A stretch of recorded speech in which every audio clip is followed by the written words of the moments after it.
तो hello friends, जैसा कि पिछली वीडियो में हमने आपको इसके हैक्स बताया था कि कैसे आपको वीडमैन प्रॉब्लम की जो लैंग्वेजेस देखी उनको वेक्टर क्वांटिटी में कैसे कन्वर्ट करना है।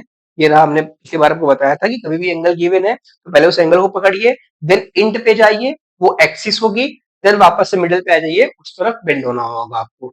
ये आपके वो थे। अब आइए इस क्वेश्चन को सॉल्व करते हैं जो मैंने आपको पिछले में होमवर्क के एक तरीके से दिया था आपको।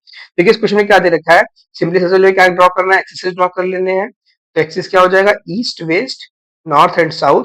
फर्स्ट क्वेश्चन बोलता है butterfly is flying with velocity of 4 metre per second north east direction. मैंने आपको बता रखा था अगर एंगल नहीं दे रखा है तो जिस क्वाड्रेंट की बात कर रहा है वहां पे इक्वल प्रेफरेंसेस होगा। तो नॉर्थ ईस्ट डायरेक्शन कौन सी क्वाड्रेंट है, इस क्वाड्रेंट में। तो यहाँ पे एंगल नहीं दे रखा है, बिल्कुल 45 डिग्री पे आपको एंगल बना लेना है ऐसे। अगर वो एंगल दे रहा होता तो एंगल से कैसे डील करना है मैंने आपको बताया था पिछली वीडियो में। तो 45 डिग्री पे आपके पास क्या हो रहा है, बटरफ्लाई फ्लाई कर रही है जिसकी वेलोसिटी है 4 मीटर पर सेकेंड। बोलता है wind is slowly blowing at 1 metre per second. एक विंड है जो कि 1 मीटर पर सेकेंड से ब्लो कर रही है from north to south direction. So from north से साउथ की डायरेक्शन में बिल्कुल यहाँ पे विंड ब्लो कर रही है 1 मीटर पर सेकेंड से। तो आपको बताना है the resultant displacement of the butterfly in 3 second.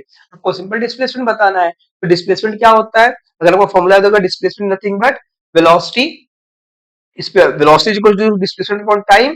तो अगर मुझे डिस्प्लेसमेंट निकालना है, displacement vector is equal to velocity vector into time. Time दे रखा है, मैं वेलोसिटी वेक्टर निकाल, वेलोसिटी वेक्टर कैसे मिलेगा, resulting velocity of the butterfly is what, vector summation of its own velocity as well as wind velocity. इन दोनों velocity को ऐड कर दूंगा, रिजल्टेंट वेलोसिटी आ जाएगी। दोनों वेलोसिटी को सिंपली क्या करिए, ऐड कर लीजिए। कैसे ऐड करेंगे, अब ये सिंपल सवाल हो गया आपका। अब 4 रूट 2 को कंपोनेंट में ले लीजिए, इधर 4 आ जाएगा, इधर 4 आ जाएगा। ठीक है, अब ये 1 मीटर पर सेकेंड क्या कर रहा है, इस 4 मीटर का अपोज कर रहा है। तो अगर मैं नेट ड्रॉ करूंगा तो अपवर्ड 3 आएगा। एक्स एक्सिस में ईस्ट की तरफ कोई अपोजिशन नहीं आ रहा है तो इधर 4 ही आएगा।